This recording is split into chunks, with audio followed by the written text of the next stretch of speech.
नमस्कार, स्वागत है आपका द न्यूज पर। मैं हूं आपके साथ शिप्रा सैनी।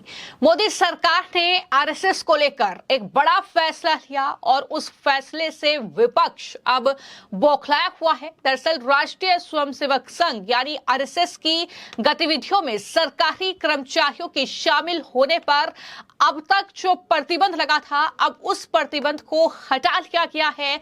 ये बड़ी खबर है और केंद्रीय गृह मंत्रालय ने इस बारे में आदेश जारी किया है। इसी के साथ मोदी सरकार ने लगभग 58 साल पुराना ये फैसला पलट कर रख दिया। तो वहीं आरएसएस ने जहां एक तरफ इस फैसले का स्वागत किया है, तो पूरा विपक्ष बौखलाया हुआ है और तमाम तरह के आरोप अब सरकार पर मढ़े जा रहे हैं। ओवैसी से लेकर कांग्रेस पार्टी के नेता पवन खेड़ा और साथ ही उद्धव ठाकरे की पार्टी की नेता प्रियंका चतुर्वेदी की बौखलाहट जो है इस फैसले को लेकर देखने को मिली है।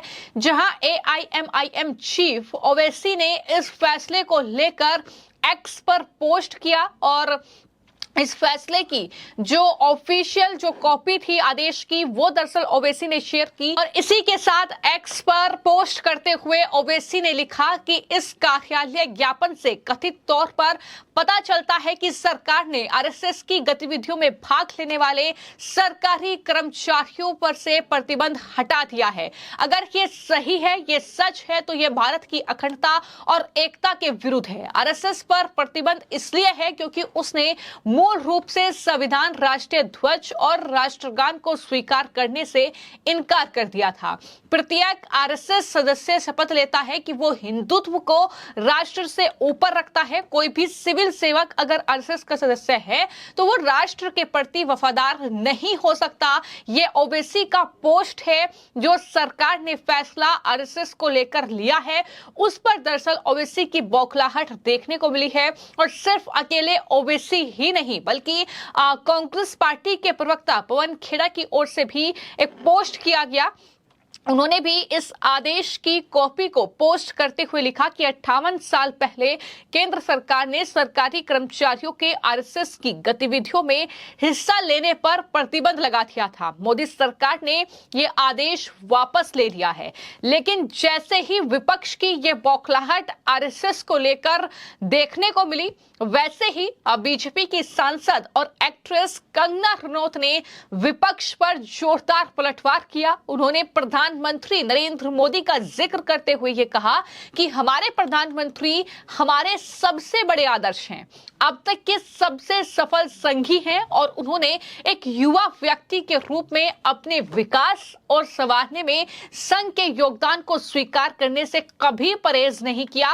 प्रधानमंत्री जी हमेशा संघ को वापस उन्होंने लौटाया है, वो ऐसा करना जारी रख रहे हैं, इसलिए ये एक स्वागत योग्य कदम है। ये कंगना रनौत का जवाब साफ नहीं आया है। उन्होंने पवन खेड़ा के इस पोस्ट पर यह पलटवार किया है। तो कुल मिलाकर सरकार ने आरएसएस को लेकर जो 58 साल पुराना फैसला पलटा है, यानी अब सरकार में जितने भी कर्मचारी हैं वो आरएसएस की गतिविधियों में शामिल हो सकते हैं। देखिए, यही मैंने ट्वीट किया है कि पहले ED, CBI, income tax, election commission of India सब खाकी का काम कर रहे थे, खाकी शॉर्ट्स पहनकर काम कर रहे थे, पर डिक्लेयर नहीं कर पा रहे थे। अब खुलेआम डिक्लेयर कर पाएंगे। पर देखिए कितनी शर्मनाक बात है कि आज हमारे ब्यूरोक्रेट्स, जिनको गवर्नमेंट अफसर जो होते हैं, जिनको भारत माता के लिए काम करना चाहिए और हर सरकारों को ये प्रमोट करना चाहिए कि भारत माता के इंटरेस्ट को आगे रखें, अब वो अपने आइडियोलॉजिकल इंटरेस्ट को रखकर आगे बढ़ेंगे। ये शर्मनाक चीज है। इसलिए ये बदलाव लाया गया था सर्विसेज में कि कोई पॉलिटिकल एफिलिएशन नहीं होना चाहिए, कोई एसोसिएशन से एफिलिएशन नहीं होना चाहिए। The only affiliation is to your country. Unfortunately, BJP wants to change. इसको लेकर जब एनडीए में सहयोगी रिपब्लिकन पार्टी ऑफ इंडिया के प्रमुख रामदास अठावले से बातचीत की गई, तो उन्होंने ये साफ तौर पर कहा कि फैसला जो है वो स्वागत योग्य है और जो अधिकारी हैं, जो कर्मचारी हैं केंद्र सरकार में, वो भी नागरिक हैं इस देश के। उन्हें पूरा अधिकार है कि वो किसी भी पार्टी का जो है समर्थन कर सकते हैं। तो ऐसे में ये फैसला स्वागत योग्य है। क्या कुछ रामदास अठावले ने कहा है, सुनिए। मुझे लगता है कि गवर्नमेंट एम्प्लॉय जो होते हैं, गवर्नमेंट एम्प्लॉय भारत के नागरिक है, वो वोटर्स है और उनको किसी पार्टी को वोटिंग करने का अधिकार है, लेकिन वो डायरेक्टली मतलब कोई भी जो कर्मचारी होते हैं वो डायरेक्ट मतलब पार्टी का काम ऐसा नहीं कर सकते हैं, लेकिन इलेक्शन का जो प्रचार होता है वो प्रचार में हिस्सा लेने का उनको अधिकार है। वो भाषण करना, ये करना, वो तो नहीं कर सकते हैं। और सभी पार्टी के लोग जो होते हैं, पार्टी को मानने वाले जो लोग होते हैं, ये मतलब सर्विस करने के बाद, आने के बाद कोई ऑफिस में बैठ कर काम करते हैं और इसी तरह का मुझे लगता है उनको अधिकार है। तो इसीलिए मुझे लगता है कि इसी तरह की चर्चा करना ठीक नहीं है। सभी पार्टी को सपोर्ट करने वाले कर्मचारी होते हैं और वो अपना अपना काम जो है ये अपने दायरे में करते रहते हैं। तो एक तरफ चाहे कंगना रनौत हो, चाहे अमित मालवीय हो, या फिर जिस तरीके से रामदास अठावले इस कदम का स्वागत कर रहे हैं, लेकिन वही मैं आपको जानकारी दे दूं कि जो उद्धव ठाकरे की पार्टी की नेता हैं प्रियंका चतुर्वेदी, उन्होंने दरअसल एएनआई से बातचीत करते हुए इस फैसले को शर्मनाक करार दिया है। और सिर्फ प्रियंका चतुर्वेदी ही नहीं बल्कि केसी वेणुगोपाल जैसे कांग्रेस पार्टी के लीडर भी इस फैसले को लेकर मोदी सरकार को घेर रहे हैं। जाहिर तौर पर फैसला आरएसएस से जुड़ा है और आरएसएस को लेकर किस तरह की सियासत कांग्रेस या पूरा विपक्ष करता रहा है ये हमने बार बार देखा है। और यही तस्वीर एक बार फिर से देखने को मिल रही है जब केंद्रीय गृह मंत्रालय ने ये आदेश जारी कर दिया है कि राष्ट्रीय स्वयंसेवक संघ यानी आरएसएस की गतिविधियों में सरकारी कर्मचारी शामिल हो सकते हैं। अब तक जो प्रतिबंध उन पर लगाया गया था वो प्रतिबंध अब हटता है। आरएसएस इस फैसले का स्वागत कर रहा है, लेकिन वहीं पूरा विपक्ष जो है इस फैसले को लेकर बौखलाया हुआ है। बीजेपी साफ तौर पर यह कह रही है कि दरअसल ये असंवैधानिक प्रतिबंध था जो अब हटा दिया गया है।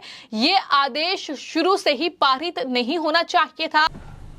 Actually, it is a very unfortunate moment from the government side.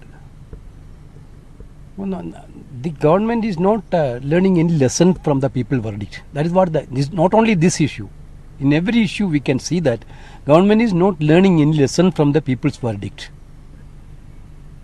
Whether it is Kanwar Yatra, whether it is this order, everything is government is thinking that they have the power like earlier. They have totally mistaken. They will know it later. Sir, today is the first day of the monsoon session. The budget is going to be very important today. Of course, it's going to be the economic survey. What are your expectations? How? Let us see the economic survey. Basically, they delayed. It could have been come before the parliament election. Anyway, let us see the economic survey. Then we will comment on that. What issues will be taken up by the Congress party this time in this session, sir? There are lot many issues are there. NEET issue is still burning. NEET issue. Lot of controversies coming on the issue of publication of the results also.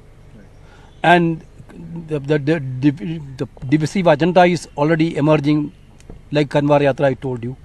Jammu Kashmir is still having serious problems. Price rise is there very much. This type of then Agniveer scheme issue is there. We ask the demand. There are a lot of burning issues are there. All the issues will be taken up. तौर पर BJP का ये कहना है कि ये दरअसल जो कहीं ना कहीं फैसला जो प्रतिबंध लगाया गया था ये असंवैधानिक था जिसे अब हटा दिया गया है और जाहिर तौर पर ये आदेश शुरू में ही पारित हो जाना चाहिए था। ये लगातार बीजेपी के नेता कह रहे हैं। तो कुल मिलाकर बीजेपी वर्सेस विपक्ष जो है सरकार के इस फैसले को लेकर देखने को मिल रहा है। लेकिन ये लगातार बार बार विपक्ष खासतौर पर राहुल गांधी, ओवैसी और तमाम जो लीडर्स हैं वो मोदी पर आरोप लगाते रहे हैं कि आरएसएस के इशारे पर चलते हैं और तमाम तरह के आरोप। लेकिन इन सब के बीच अब केंद्रीय गृह मंत्रालय का ये बड़ा फैसला आरएसएस को लेकर, जिसको लेकर अब सियासी भूचाल आता हुआ कहीं ना कहीं नजर आ रहा है। जिस तरीके से ये आरोप प्रत्यारोप का सिलसिला लगातार नेताओं के बीच इस पूरे फैसले को लेकर चल रहा है। फिलहाल आपका इस पूरे मामले को लेकर क्या राय है हमें कमेंट बॉक्स में जरूर लिखें। धन्यवाद।